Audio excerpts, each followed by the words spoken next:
Good afternoon, everyone. Thank you for joining us today for the Student Town Hall. My name is Megan Whalen. My pronouns are she and her, and I work in the Division of Marketing and Communications at Memorial.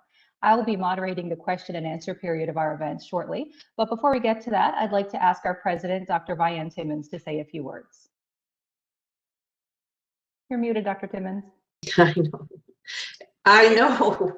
Hi, everyone. Thank you for joining us for our second Student Town Hall session. I want to acknowledge the lands in which Memorial University's campuses are situated are in the traditional territories of diverse Indigenous groups, and we acknowledge with respect the histories and cultures of the Beothuk, the Mi'kmaq, the Innu, and the Inuit of this province. A very, very important thing. We encourage you today to reflect on the lands where you're located and the Indigenous peoples for whom these lands are traditional territory.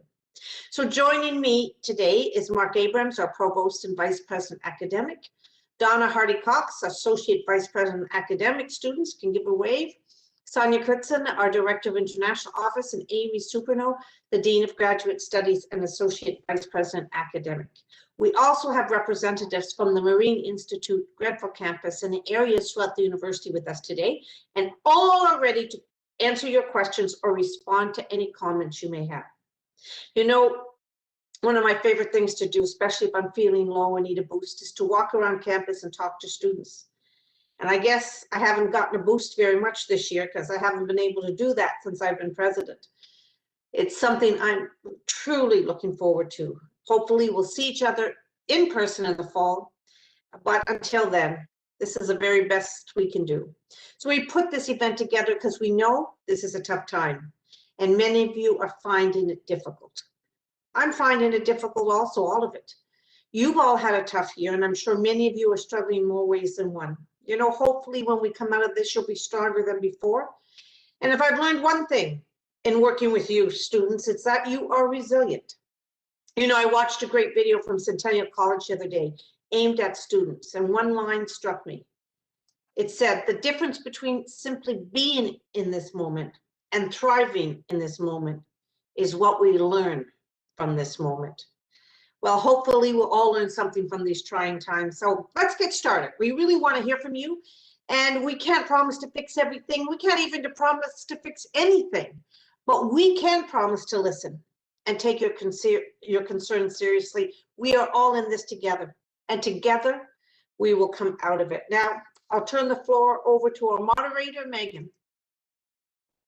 Thank you so much, Dr. Timmons. So for today's event, there's a few different ways for you to participate, although I will point out, might notice that Dr. Abrahams and Dr. Surprenant are using Memorial University backgrounds. If you'd like those for your own use, they're available online to download from Memorial's Flickr account. It's Memorial University on Flickr, so you can check those out to give you some choice backgrounds. So today we're going to have a few polls throughout this hour so that everyone who's here via WebEx can participate. If you are watching live on YouTube and you want to join in, you could go back into Brightspace where you'll find the link to the WebEx event right in the announcement section, and you can join us over here. And I do have a list of questions that were submitted in advance, and I'm going to get to those shortly, but I want to explain how to ask a question today. There's a Q&A tab on the right bottom of your screen. You can type your question in there and it will come to me to relay to the panelists. Those are limited to about 250 characters, so please keep your questions short. And also please don't submit multi-part questions because those can be challenging to read when a bunch come in at once. You can also let me know if you'd like me to read your comment anonymously or if you'd like me to use your name, either is fine. And you could also use that Q&A function to let me know if you'd like to come on screen. And so that way Darcy would be able to change your status so that we'd be able to hear you and see you, and you'd be able to speak directly to our panelists today. If we do that, I would ask you to keep your remarks brief so that we have time to hear from as many people as possible. And before we begin, I just want to go over a few quick ground rules. Our panelists aren't able to answer any questions about ongoing disciplinary issues, any legal matters before the courts, or any staffing or HR matters. Please do not ask questions that may infringe on someone else's privacy or that are very specific to your personal situation. I'll also remind you that we're taping this session so that we can share it with others who are not able to join us today. So we are going to get started by launching a quick poll to see who is in the room with us today. Darcy is going to set that poll up and you'll see a polling field appear near where the Q&A is. And the first question is going to ask who is in the room with us. Now you don't have to answer any questions. That's totally up to you if you do or you don't. You have 30 seconds to answer. So the question asks if you're a Newfoundland or Canadian undergraduate student, a Newfoundland or Canadian graduate student, an international undergraduate student, international graduate student, if you're an interested faculty member or an interested staff member. And so this just helps us see who's here. And the poll has ended. And in a second, when I see the results, I'll just read them out so that the folks who may be joining us via another format will be able to know what's happening. So we have 34 Canadian or Newfoundland undergraduate students, 5 Newfoundland or Canadian graduate students. We have 11 international undergraduate students, 1 international graduate student. Hello, number 1. We have 10 interested faculty members, 9 interested staff members, and 41 folks of the 111 people who are on WebEx chose not to answer, which is totally fine. So thank you for participating in that poll. Now, this is a forum for students, but like Dr. Timmons said, there are faculty and staff online. If they have information about resources that you'd like students to be aware of, you can let me know in the Q&A so we can get that information out. Now, Darcy, can you launch the second question? In this question, we really just want to check in to see how you're doing. So there's 3 options. Give Darcy a second to get that one up. Our first option is really, I'm doing good, happy face emoji. Option B, I'm okay, kind of a straight face emoji. And option C is I'm struggling with a sad face emoji. I said in an employee town hall earlier this week that I had a very bad day last week where I would have chose C. Any answer is fine, just kind of a temperature check, and you certainly don't need to feel obliged to share your answers if you don't want to. So we'll just give a second for the results to come up. And what we're seeing is that 16 folks chose to say that they were doing good, which is great. 38 folks said that they're okay. 23 said that they're struggling, and 37 didn't answer. Dr. Timmons, are you surprised by these results? Sorry, you're muted again. I am worried about the 23 that are struggling, and it'd be really good if we can hear about how we can help and support you. If there's anything specific you need that you think you can, we can respond to. So, and for the ones that are good and okay, hang in there. Absolutely. And we're going to move on to the first questions now that came in via email. And I think the first question a lot of folks are interested in. This came to us from an international student. First, I'm going to go to Dr. Abrahams, but then perhaps Dr. Knutson would like to weigh in. This person wrote to say, a large portion of first-year students were forced to study their entire freshman year online, and all of us have made hardly any connections with our classmates or the university as a community. I'm sure I speak for every single one of us when I say that we are extremely eager to travel and relocate to St. John's. Knowing full well that it is perhaps too early to ask this, is it possible to shine some light on the preliminary thinking surrounding the delivery of the fall 2021 semester? Any information, no matter its nature, would go a long, long way in calming the nerves of us students and our families and help us plan for the future. That's a great question. I think it's a question which is on everybody's mind right now. Right now, we're planning on returning to primarily face-to-face instruction for the fall term. This is based upon the information that we're getting from public health. So the assumption is that we will have a significant vaccine rollout, so the majority of the population will be vaccinated by the time we're ready to return in September. Students who are planning to come to Memorial should expect to be on campus. Now, it's not going to be a regular fall term because there still are going to be consequences associated with the pandemic. There's likely going to be public health issues that we need to follow. So I do have a small working group sorting that out, figuring out exactly what that's going to look like. And we'll have a much better idea in terms of what the rollout for the fall term is going to look like. But my recommendation is you should be ready to come to campus for September this year. It is more complicated, however, for our international students. And so I'm going to turn it over to Dr. Knutson to speak to international student issues. Thank you, Dr. Abrahams. So I can just say to all the international students that are listening in either on the WebEx or over YouTube, as much as you're excited to come here, we are very, very excited to be able to welcome you. We truly do want you to join us here in our province. And so we are working really hard to make sure on the advocacy side that you are able to get your study permits through our Canadian embassies abroad. So we're on constant calls with our associations, our national associations, as well as doing our own advocacy so that you can get your study permits and you can be able to travel. But if you do have your study permit and if you are registered, then you are able to travel at any point at this time. And so we would welcome you to sign up to international@mun.ca. Come on there, go on to Arrivals 2020 and 2021. And you'll see the instructions for you to be able to begin that journey. It's complicated. We live it every day, the complications of it all, but we're here to help you and here to support that journey as you begin to make your way here. So if you have any follow-up questions, you can contact me directly or again, international@mun.ca. Thanks. Thanks very much. And that question made an important point about the struggle to make connections with classmates. Dr. Hardy Cox, do you have any advice for the student or others who are feeling the same way? Absolutely. We're so excited and looking forward to having students back on campus. And our teams have been working really hard to find ways to make those connections.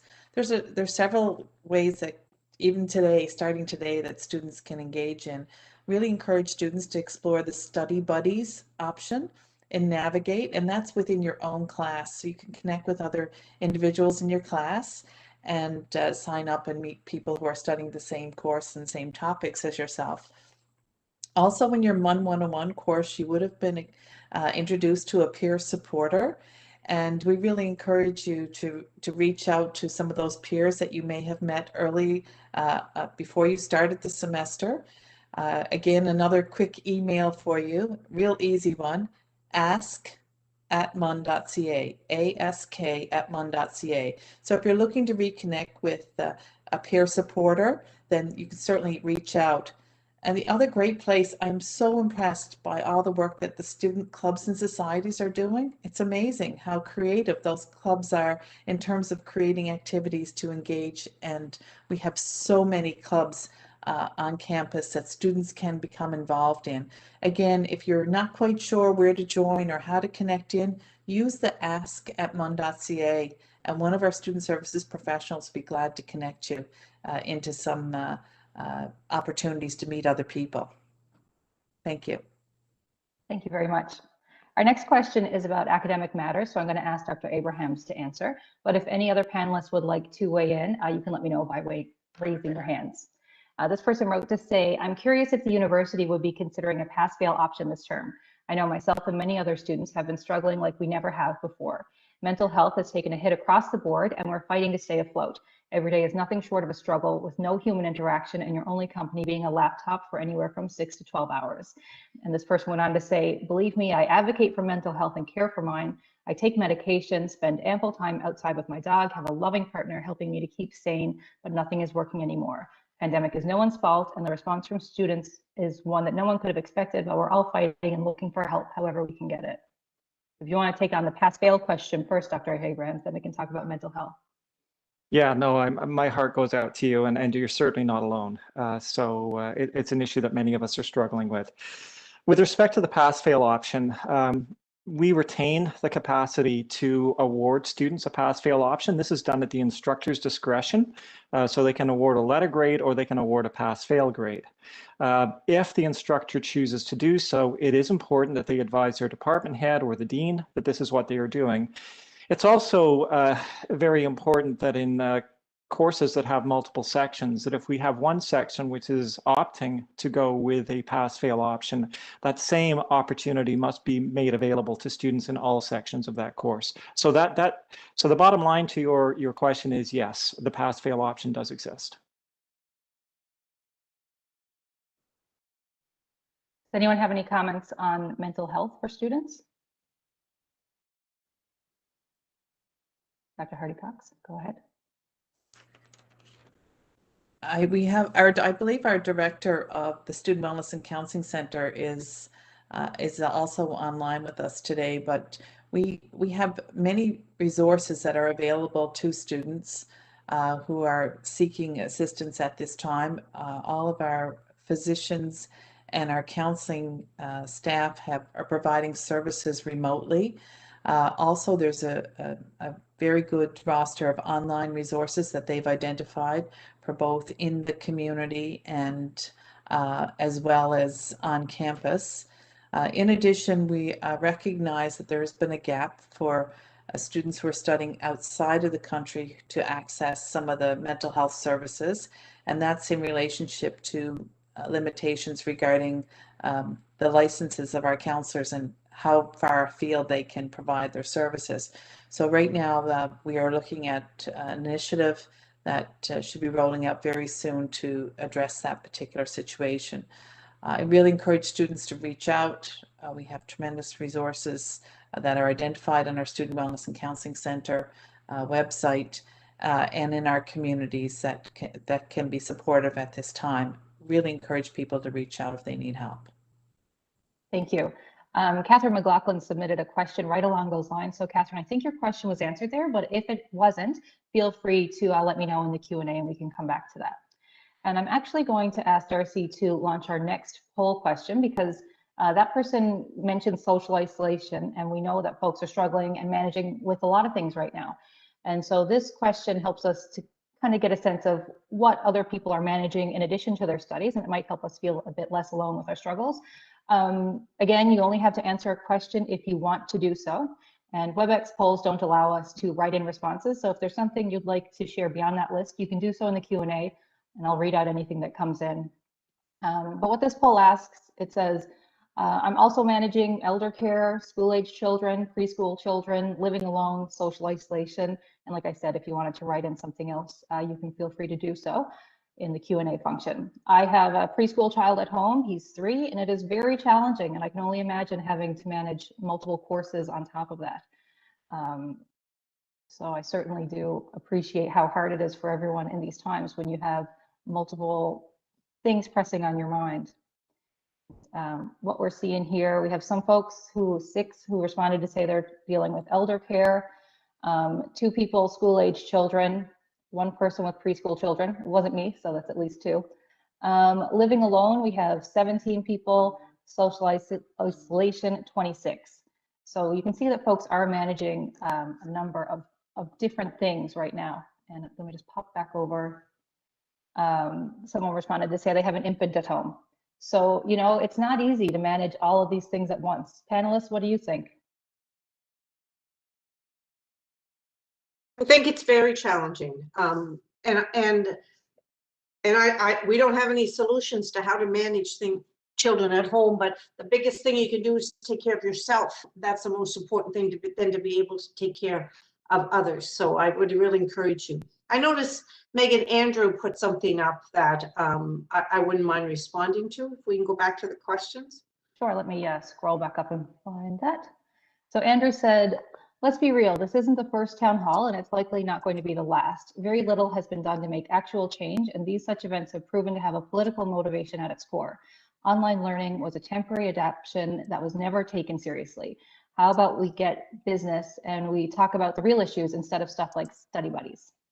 So Andrew, I do agree. I think we did think this was going to be a short-term issue, and it turned out to be a whole year for everyone. Our professors have done unbelievable work in pivoting to online learning. And for many of them, it was a whole new course development, and sometimes 2 or 3 courses they had to transfer to online and learn new technology. So it was, but I do believe that our professors have taken it seriously and done a good job and as best as they could do. We also did do a lot for students. We put all our student resources online. We added student resources. We fundraised for a student emergency fund, and we put that in place. We I don't think it's political that we want to talk to our students and listen to them. It's more than that. It's that you are so important to us. None of us take jobs up at universities if we don't care about students and want to see them succeed and have a positive future. So I would say this is more than just just listening. We have done a number of things over the year to support students, and we're continuing to learn how to maneuver and manage this. And we hope that we'll be better at our teaching after the pandemic's over, because so many of our professors have learned entirely new pedagogies. So I will say, I'm sorry you feel that way, but I'll challenge what you've said. I don't believe that is any of our motivation. Seeing a lot of questions come in about oh, sorry, did I just cut someone off? No, it must have been a little bit of static on the line. Okay. A lot of questions are coming in about pass-fail. So since we started that conversation, I'm just going to keep that going. The next question said, with regards to the pass-fail option, since it is available, it is clearly considered appropriate in this situation. In that case, why is it left to the individual discretion of instructors? I know that I, for one, have multiple professors that struggle with online teaching, which has significantly impacted my ability to learn course material this term. And I doubt that they will implement pass-fail if left to make the choice on their own. Dr. Abrahams? Sure. So we implemented pass-fail for the winter term last year. And we did so because at that point, literally a year ago, almost today, we were forced to move everything online. That required all of our faculty, all of our courses to suddenly change mode of delivery. The levels of stress were incredible. As I've said in various times, what we did in the winter term of last year, we did in days, literally days, to put everything online. But there was challenges for the institution as a consequence, and we recognize those challenges, and that's why we as an institution moved to a pass-fail option for that term, but it was that term only. We have since gone through the fall term, and we're going through this term, providing the pass-fail option at the discretion of the instructors only. The reason for doing that is when we move as an institution, it becomes a very blunt tool, and there are consequences associated with that. So many students do actually need to get a grade associated with their courses. They need that opportunity for admission to various programs, scholarship issues, a host of other issues. We don't know exactly what's going on within every classroom, so we feel that decisions are really best made within the classroom. And a follow-up question on that, how would we get our professors to enact the pass-fail option? I'm sure there are many profs who won't want to change their courses and enact it while students are still struggling. Well, you have to speak to your instructor. So communicate with your instructor, tell them what the issues are, and that this is an option that you would like to have entertained. And can you speak to what the academic implications may be for students who are seeking a pass-fail option and how it may affect their transcript when applying to master's or medical schools? This was an issue at McGill last term. Yeah, again, I don't have the calendar in front of me, but the challenge is you need to have a grade and a certain number of courses, and when you get a pass-fail, you simply get a credit, or you don't get a credit. It doesn't contribute to a GPA. It may also have implications for applications to professional schools and to retain scholarship standing. Okay, thank you. Ken Fowler, who is the director of the Student Wellness and Counseling Center, would like to come on screen to talk about mental health. So Darcy, can you help get Dr. Fowler on screen for us? And it'll take a second, Dr. Fowler, but you'll be able to turn on your mic and your video using the controls at the bottom of your screen.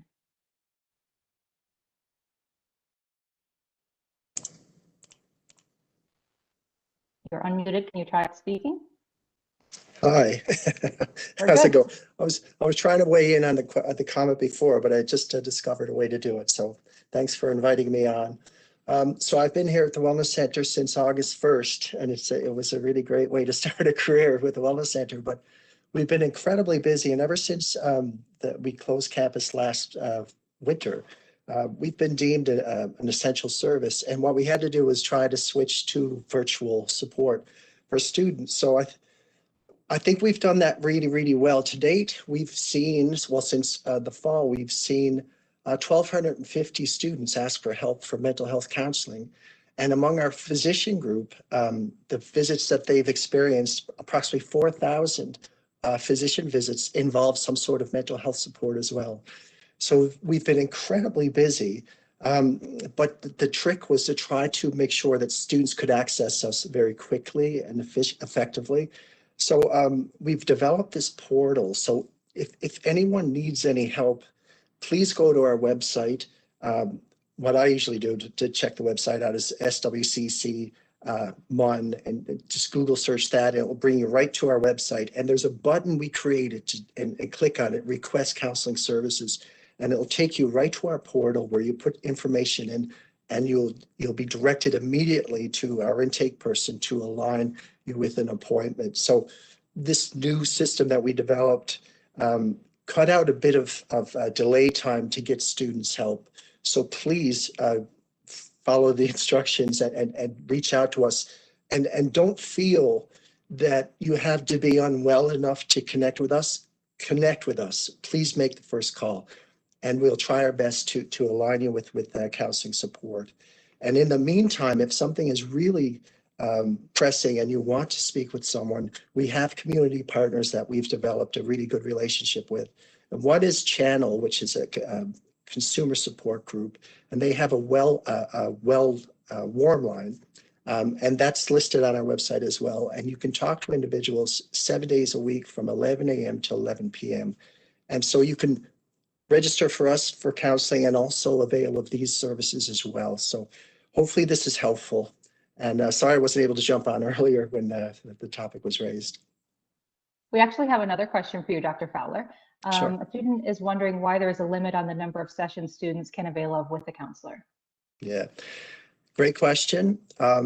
Because we want to provide support to as many students as possible. And so what we try to do is we try to arrange a transition of students. If they're with us for a while, we try to not just end the care immediately. We try to work with students to empower them and also engage them into seeking out further supports. So it's not that we close the limit and students are cut free. It's we work with them during that time period to try to have them avail of other services and supports that we are part of in terms of a network in the province. So it's not really, but it's mostly it's a resource issue to try to make sure we have as many students supported as possible.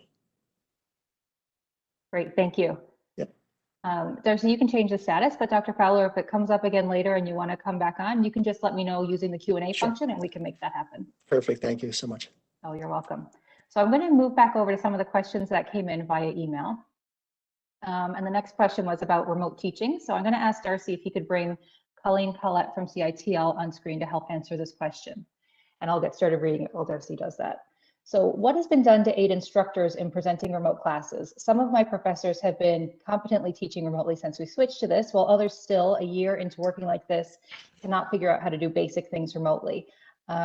Meanwhile, another professor I've had for 3 courses in the last year presents material as easily and as naturally online as they did in person.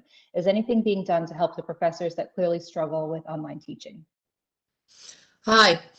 Yes, we've certainly done a lot of work. So the transition for everyone to remote teaching and learning was certainly a challenge for both students and instructors.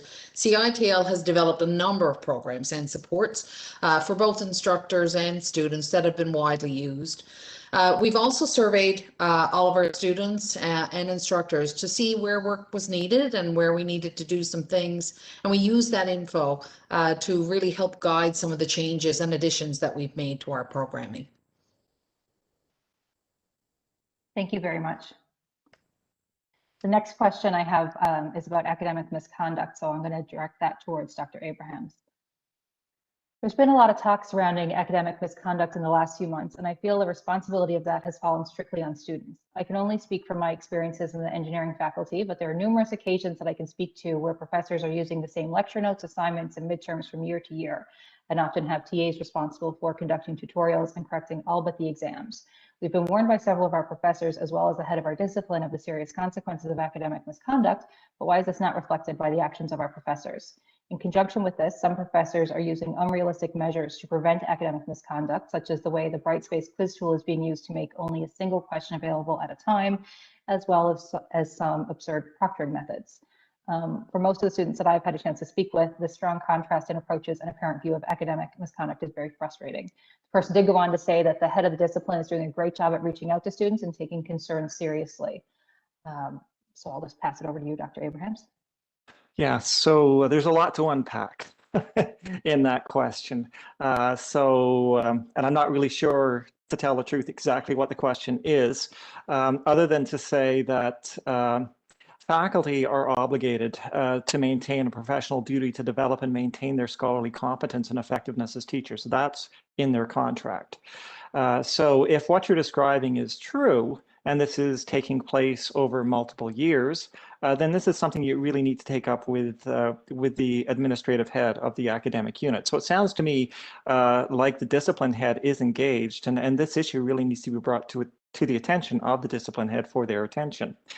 The one other point I would like to make, however, is we've talked a lot about stress. It's not just students that are stressed, faculty and staff are stressed. And it may be that not all faculty are doing well under these circumstances. And if you're seeing some deficiencies, you might want to reach out to your faculty and find out how they're doing. Because just as students are struggling, some of our faculty are struggling, and what you might be seeing may have many underlying causes. So as our president has said, I mean, now is really the time for empathy for all. It's not a good time for many people. Thank you. I'm going to read out a comment now that came in as more of a suggestion, then I'll move right into the next question.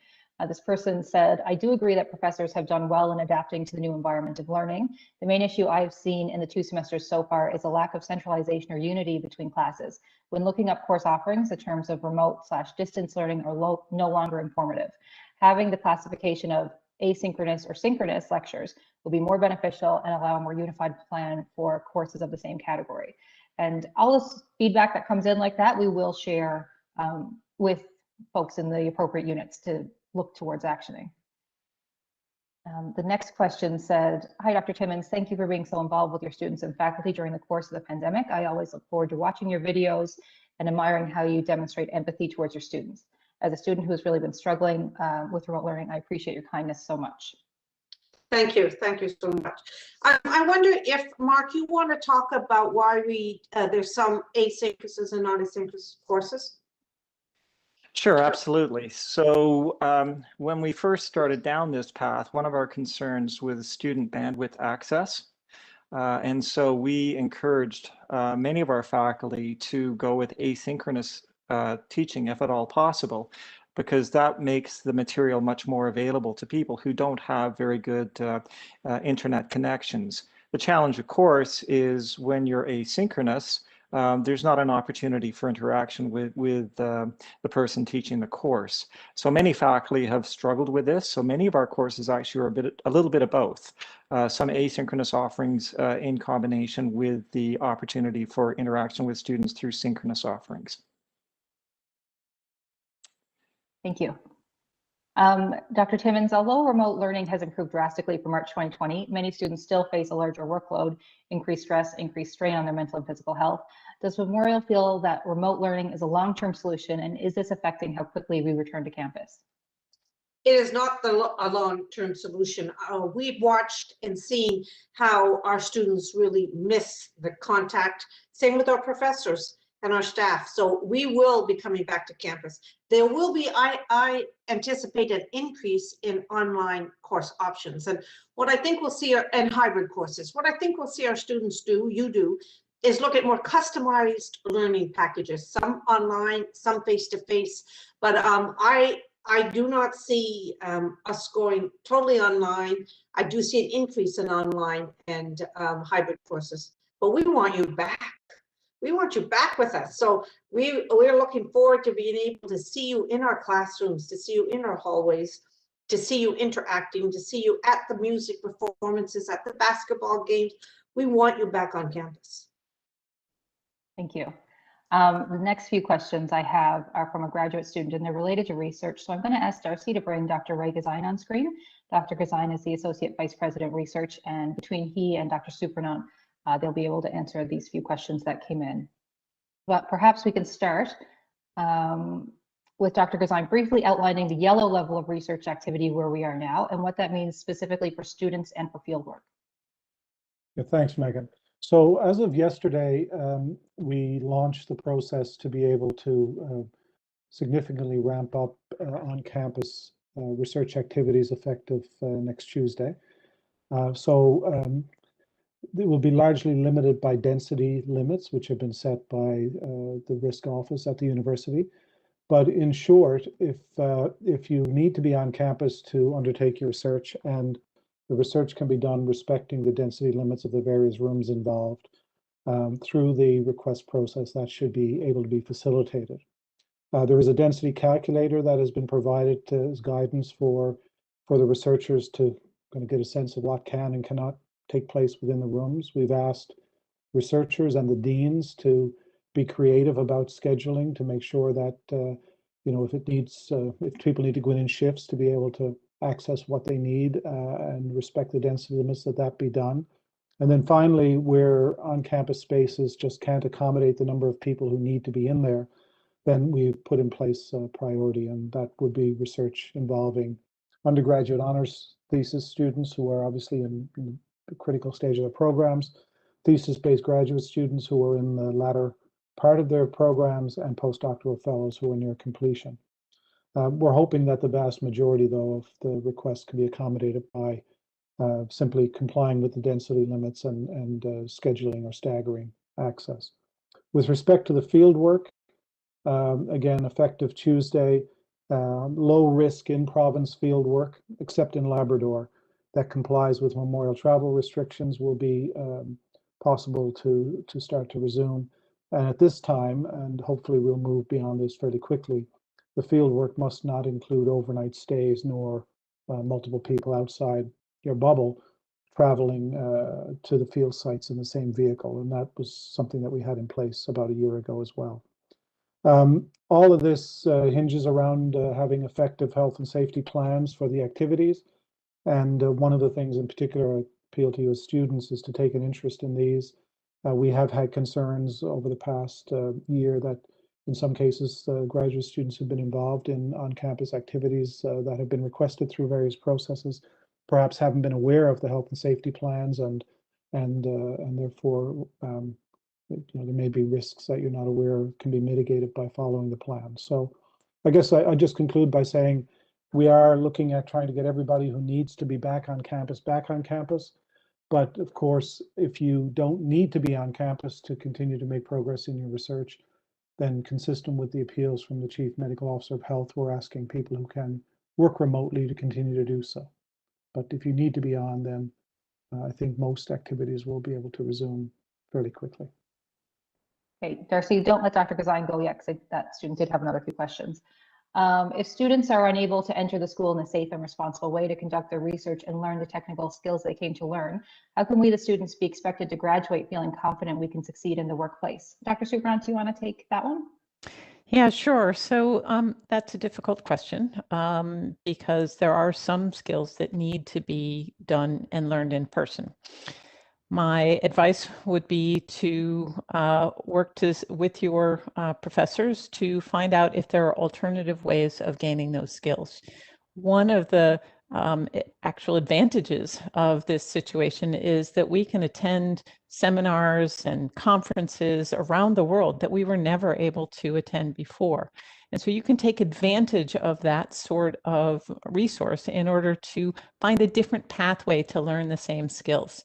It's exactly what we do when we're doing accommodations for students with disabilities, is that we find out what the skill is and we find a different pathway for them to access that skill. We have to be creative. We have to work together, talking with your supervisor, talking with grad studies, looking around to find ways of gaining those skills is absolutely one of the things that it's actually kind of a positive about this situation, is that we can be a lot more creative and flexible in learning those skills. Thank you. And I'll just do one more from the student. In the employee town hall on March 9th, there were discussions about reducing the requirements for an acceptable thesis. On the surface, this seems like a good idea, but before reducing the quality of work needed to accomplish our degrees, why are some other avenues not being explored, such as allowing students to return to their studies in a safe and responsible manner?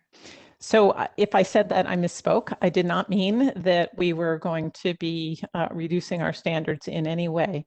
What we are doing is thinking, again, creatively in ways in which you can demonstrate scholarship and your skills in a way that's perhaps not usual in your discipline. So for example, I'm in psychology, and normally we would test human subjects face-to-face. Well, there are lots of other alternatives to demonstrating your research skills. Creating a research study and recruiting participants online is one possibility. But another is doing a what do they call that? A broad research study and demonstrating your skills in a slightly different manner, reanalyzing data that other people have collected, et cetera. And so it doesn't mean that the standards will be changed. It's just that you have to, we can use different methods, again, a different pathway to get to the same goal. Perfect, thank you. Dr. Gazan, did you have anything to add? No, I think Dr. Supernant summed that up nicely. Perfect. Thank you for joining us. Megan, there's a question from Hida that says that online courses cost more. I just want to let all the students know that we have removed the online fee for courses, so they actually do not cost more now. They are the same cost as whether you would be doing courses face-to-face. So I think that's important. Thank you. We had a lot of questions that came in while I was going through some of the email questions. So I'm going to flip over to the ones that came in, and hopefully we can try to get to them a little bit more quickly so that we can hear from as many folks as we can. A student asked, what is the plan for the current Bridge Watch students? I don't know what that means, so I'm not sure who to direct that towards. That'll be a question for the Marine Institute. Okay, Darcy, can you get Angie, oh my gosh, I just forgot her last name, Clark on screen, please? There's two questions for MI, so we'll do this one and then the other one.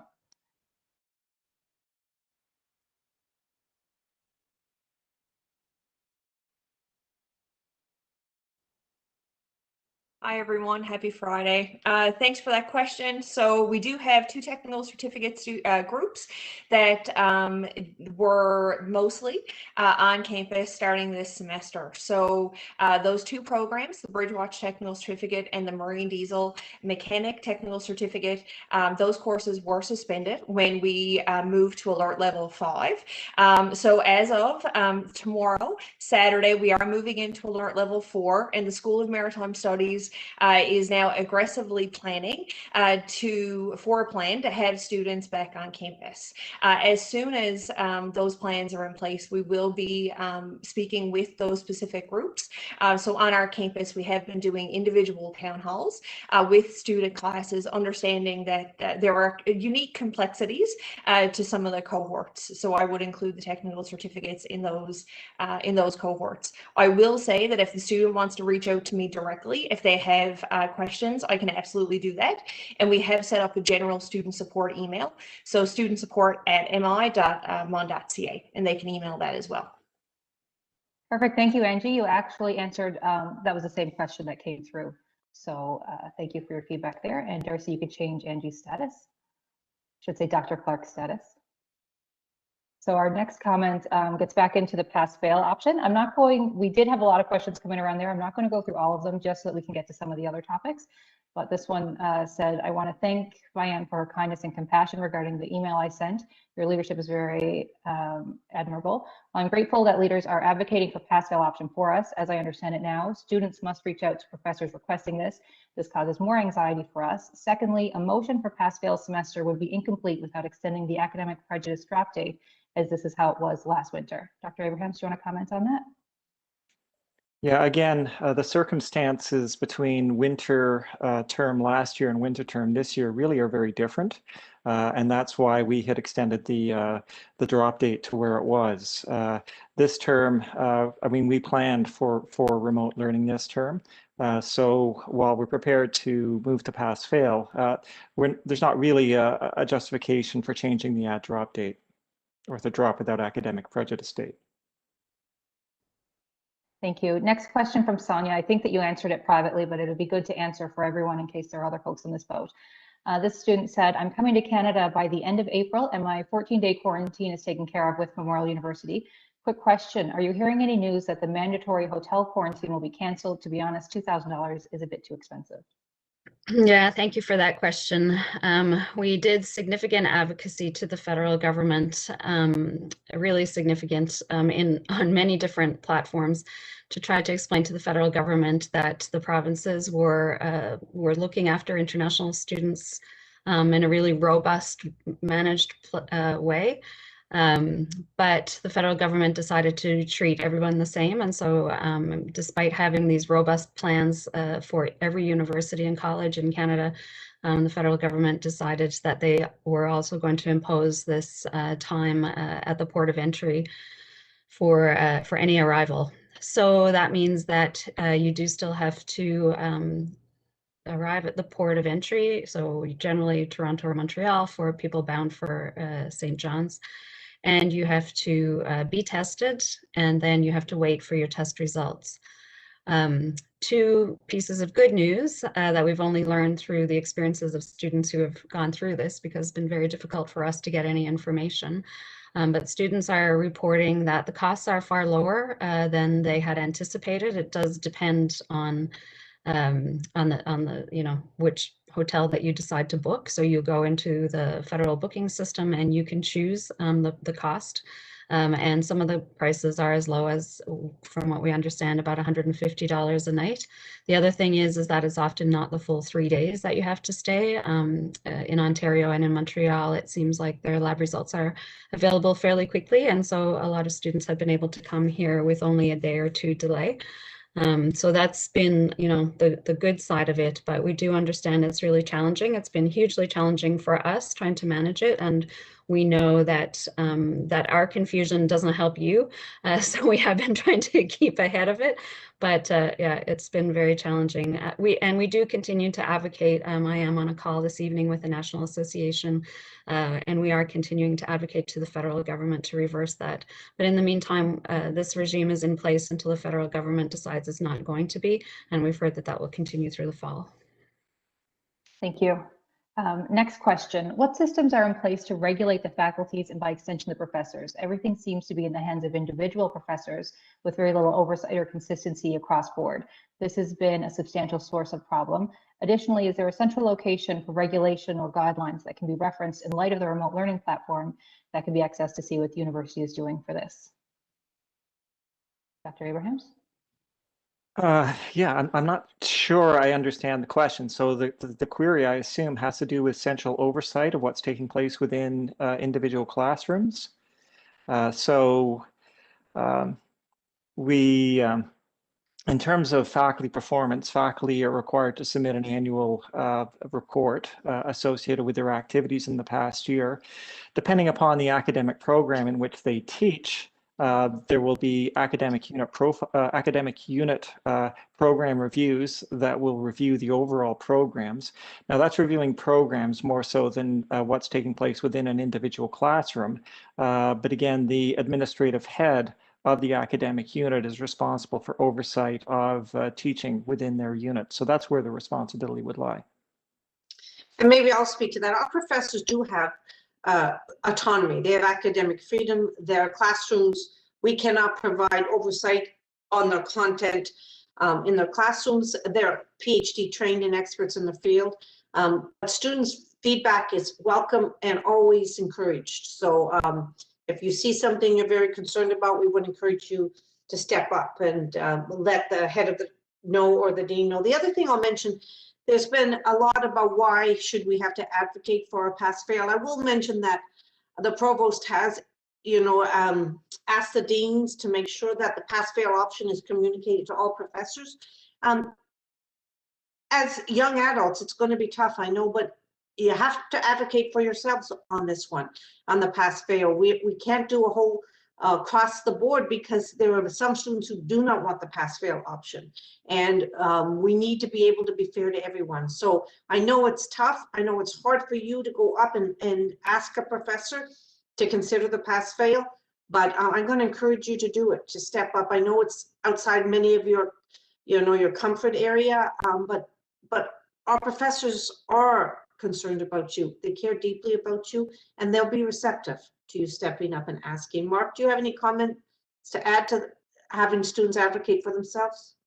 No, I agree completely.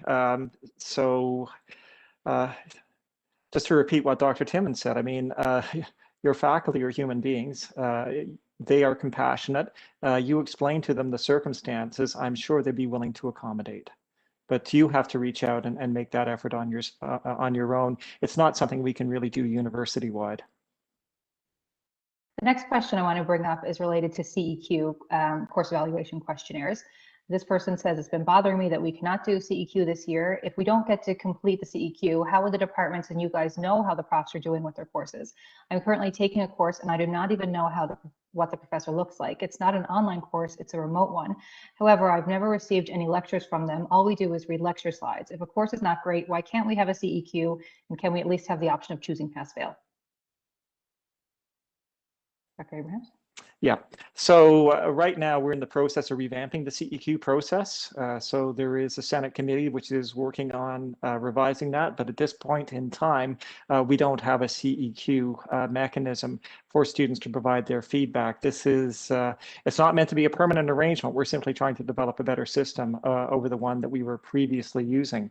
Most faculty should be doing some form of formative assessment. So I am hoping that in most of your lectures, faculty are reaching out, they are seeking your opinions, because the only way faculty can improve their teaching is by finding out what the student experience was within their course.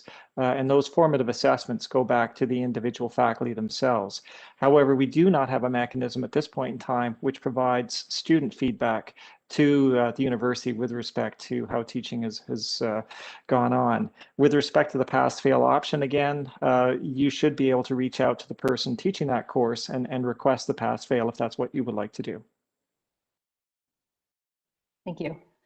Next question. Since our movement to online learning, the distance education and recreation fees have been waived. While many students are eager to get back to on-campus learning, some are very frightened and hesitant to such an idea. Therefore, if fall 2021 will be primarily face-to-face learning, will there be more options to learn online or remotely? And will the distance education and recreation fees still be waived for the semester? That I assume is for me. You know, as I mentioned at the beginning of the town hall, we do have a committee which is taking a look at the details of how we're planning on implementing the fall term. But our expectation is that majority of our courses will be face-to-face. As Dr. Timmons said, I think many of our faculty have benefited from the experience of putting material online. So you may well see many more blended learning courses. So some of the material will be live in a lecture theater. Some of the material will be available by distance.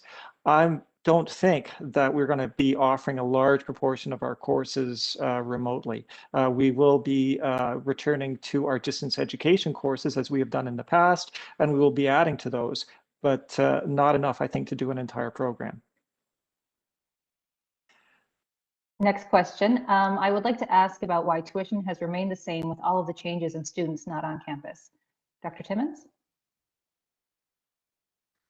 Well, we have the lowest tuition, one of the lowest tuition in the country. So we have kept tuition the same. We have not increased it during this challenging time. So our tuition, it costs $23,000 to educate a student. And, you know, our tuition is much lower than that. If you look at, you know, the $2,500 a year. So I think that we have no plans at this moment to decrease tuition. That I will say firmly to everyone. Thank you very much.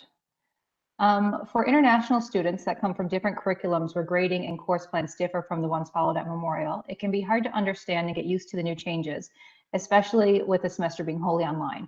A lot of international students are facing university education for the first time and are struggling with the strict times for assignments and quizzes, etc., being in front of a screen 5 to 10 hours a day, along with daily chores and jobs. How can this situation be improved? Sonja? Thank you very much for that question. Yes, we do know that for international students, there is a transition and a huge learning curve. I do want to point out, though, that it's actually quite similar for domestic students who have gone to local high schools. There is, even for students who have gone to school in St. John's, they do have, you know, a major transition and learning curve into those first years of university. So my advice is reach out to your people in your classroom, as we've been hearing today, reach out to your professor, let them know that you're struggling, let them know what your situation is like, ask for support. And if in the end you still feel unsupported, please do write to me or to international@mun.ca, and we'll certainly see what we can do to help.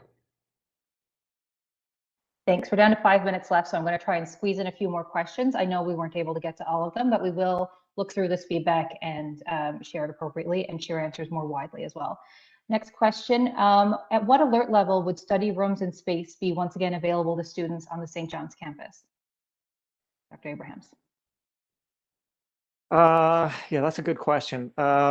We've talked about, well, we just put out an announcement that came out, I believe, yesterday with respect to the how the university is going to develop its operations, which actually moves us a little bit away from the provincial alert levels to a different university level, which speaks to the types of operations that we're doing.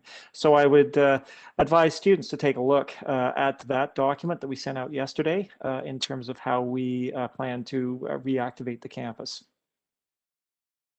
Are you able to touch on what residence life will look like for undergraduate students? Will the buildings be at 100% capacity? Dr. Hardy Cox. Thank you. We can't wait to get the energy and have all the students back on campus. We've had Burton's Pond Apartments have been full ever since through this whole pandemic. So we're at full capacity there. So we have had some students on campus over the last year.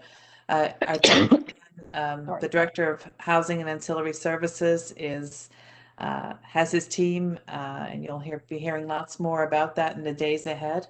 We're very excited about filling the residences again. Some of it will depend upon public health, meeting public health standards, whether all the buildings will be opened, but we certainly anticipate that McPherson will be fully on board for the fall semester, and depending on public health circumstances, Peyton College as well. Will the programs returning to face-to-face include programs such as humanities and social sciences and business, or just STEM? Dr. Abrahams. If you're talking about a return to face-to-face in the fall, we're talking everything. It's bringing the campus right back to life. Thank you. Trying to see if there's another question that I can get to. For international students who are coming from outside of Canada next semester, what are the plans to accommodate the students for self-isolation? For winter semester, it was noted that there are limited spaces for self-isolation and that only when limited numbers of students are traveling. What about the fall with much higher number of international students who need to self-isolate? Dr. Knutson. Yes, absolutely. We will have space for everybody that needs to come in. Through this past year, there's still been the option for virtual learning, remote learning, and so we've had lower capacity, but for the fall semester, knowing that if classes do return to in person, as we're hearing that is the direction, we know that we will need to have huge capacity over July and August, and we will have that. Great, and with just 2 minutes left, I'm going to ask Darcy to launch the final survey question, and really that's just to share your thoughts on if today was useful, what was useful about it, and of course feel free to answer and let us know if something wasn't useful for you, and this information will help us as we plan these types of events in the future. Dr. Timmons, did you have any final concluding remarks? Yeah, while you're doing the poll, let me just say a few words. Everyone on this call, all the professors and the staff, we do miss you, and we really look forward to the fall. It has been a tough year for everyone. I know that we can't make everything perfect for you, and there's many, and then I can really sense and feel your frustration. But I want you to know that we do care, and we are listening, and we're doing our best to make the changes that will get you through this year. And so please just be kind to yourselves, and also just stay healthy during this challenging time. I see the light at the end. I hope you do too. So on behalf of all of us, thank you for joining us in this town hall. Thank you for your comments and questions. Thank you for stepping up and asking hard things. And thank you even, Andrew, for challenging us and saying, you know, I want to make sure that what you're doing is truly caring and listening, and it is. So thank you. Thank you, everyone.